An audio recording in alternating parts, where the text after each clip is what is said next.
আপনি যদি নির্দিষ্ট কোনো রাজনৈতিক দলের অন্ধভক্ত হয়ে থাকেন তাহলে এই ভিডিও বা এই চ্যানেল আপনার জন্য নয়, কিন্তু আপনি যদি একজন নিরপেক্ষ ভোটার হয়ে থাকেন তাহলে অবশ্যই এই চ্যানেলটি আপনার জন্য। বিশ্বের বৃহত্তম রেল নেটওয়ার্ক রয়েছে যে ভারতে, সেখানে যাত্রীদের কাছে রেল হয়ে উঠেছে আতঙ্কের সফর।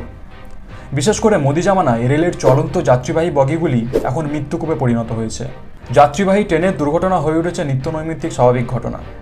রেল স্টেশনে বা রেল কামরায় মোদির প্রচারের উপকরণের অভাব নেই, নেই নয়নাভিরাম সাজসজ্জা। সর্বত্র সাজানো আছে মোদির সঙ্গে ছবি তোলার সেলফি জোন। বন্দে ভারত সহ মোদি জামানায় চালু সব ট্রেনের কামরা পুরোপুরি মোদিময়। সারাক্ষণ অডিও ভিডিওর মাধ্যমে চলছে মোদির মাহিমা কীর্তন। আত্মপ্রচারের কাজে সর্বাধিক তৎপরতা দেখা গেলেও যাত্রী পরিষেবার মানোন্নয়নে এবং সর্বোপরি যাত্রীদের নিরাপত্তার প্রশ্নে পুরোপুরি উদাসীন। ফলে বর্তমান রেল ব্যবস্থায় সবচেয়ে উপেক্ষিত ও অবহেলিত যাত্রী নিরাপত্তা। পাংচুয়ালিটির কথা না বলাই ভালো। পরিষেবা নিয়ে তিতিবিরক্ত মানুষ ক্ষোভ প্রকাশ করতে করতে ক্লান্ত হয়ে পড়েছেন। ধরে নিয়েছেন এটাই ভবিতব্য। লোকসভা নির্বাচনের পর প্রত্যাখ্যাত মোদিরা নীতিশ কুমার ও চন্দ্রবাবু নাইডুর কাঁধে ভর দিয়ে কোনো রকমে সরকার গঠন করেছেন।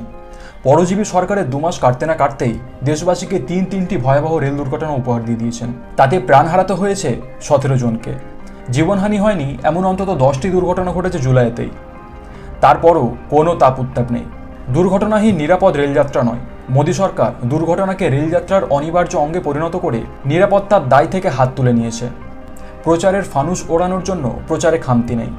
দুর্ঘটনা এড়ানোর জন্য স্বয়ংক্রিয় ব্যবস্থা, অ্যান্টি কলিউশন ডিভাইসের গল্প বহু বছর ধরে শুনতে শুনতে কান পচে গেছে। অজৈবিক প্রধানমন্ত্রী পরমাত্মার নির্দেশে সম্ভবত এই প্রযুক্তির নতুন নামকরণ করেছেন কবচ। প্রধানমন্ত্রী রেলমন্ত্রীর মতো নিরাপত্তার এই কবচ অকেজো, তাই দুর্ঘটনা কমার বদলে বেড়েই চলেছে। প্রচারের চোখ ধাঁধানো আলোর পেছনে অন্ধকারে চাপা পড়ে আছে রেলের আসল সত্য, আসল বাস্তবতা। একসময় যে রেল ছিল দেশের আর্থসামাজিক লাইফলাইন, ছিল বৃহত্তম নিয়োগকর্তা, রেলকে ঘিরে দেশের বৃহত্তম জনসংখ্যার জীবন জীবিকা আবর্তিত হয়, সেই রেলকেই রাষ্ট্রীয় কর্তৃত্ব থেকে ছেঁটে ধাপে ধাপে কর্পোরেট পুঁজির মুনাফার লোভনীয় ক্ষেত্রে পরিণত করতে চায় মোদি সরকার। তাই রেলকে গুরুত্বহীন করতে, নজরদারির বাইরে ঠেলে দিতে পৃথক রেল বাজেট ব্যবস্থা তুলে দিয়ে মূল বাজেটের ভিড়ে ঢুকিয়ে অপ্রাসঙ্গিক করে দেওয়া হয়। রেল নিয়ে আলোচনার সুযোগ ছেঁটে ফেলা হয়। তেমনই নিয়োগ কার্যত বন্ধ করে দিয়ে রেলের যাবতীয় কাজ তুলে দেওয়া হয় ঠিকাদারদের হাতে। রেল নিরাপত্তার সঙ্গে জড়িত পদগুলি রেলে সর্বাধিক শূন্য। রেলের যাবতীয় যাত্রী পরিষেবা ও পণ্য বহন পরিষেবাও চলে যাচ্ছে বেসরকারি হাতে। বেসরকারি মালিকানায় চলে যেতে পারে গোটা রেল ব্যবস্থায়। মোদি দাবি করছেন তার আমলে রেল বাজেট 8 গুণ বেড়েছে। বাজেটের সঙ্গে পাল্লা দিয়ে যদি দুর্ঘটনাও বাড়ে, জীবনহানি বাড়ে, নিরাপত্তা বিপন্ন হয়, পরিষেবার অবনতি হয়, তাহলে তো বাজেট বরাদ্দ না করাই ভালো। মোদি মোট বাজেট বাড়ার কথা বলেছেন, কিন্তু বর্ধিত বরাদ্দ কোথায় খরচ হয়েছে সেটা বলেননি। বর্ধিত ব্যয়ের সবটাই প্রায় খরচ হচ্ছে বুলেট ট্রেন, বন্দে ভারতের পেছনে।